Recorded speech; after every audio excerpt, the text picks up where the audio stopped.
VK. Padmini பாரம்பரிய கலைகளின் நாட்டிய தாரகை.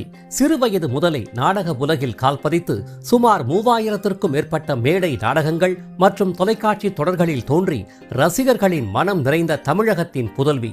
கே. பாக்யராஜின் மௌன கீதங்களில் மீனா அக்காவாக, இன்று போய் நாளை வா திரைப்படத்தில் ருக்மணி அக்காவாக என கண்களில் பெரும் கண்ணாடியுடன் அறிவுரை மங்கையாக தோன்றி உள்ளம் தொட்டவர்.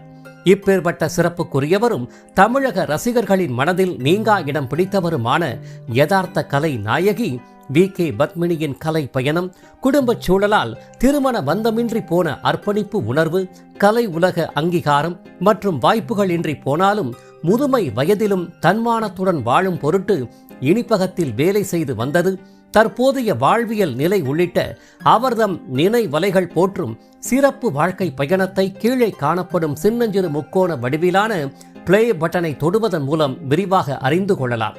இவரை போன்ற மறக்க முடியாத திரைக்கலை நாயகியர்களின் வாழ்க்கை பயணத்தை தாங்கள் தொடர்ந்து காண உடனே சப்ஸ்கிரைப் செய்து இணைந்திடுங்கள் உங்கள் நியூஸ் மிக்ஸ் டிவியுடன். நன்றி.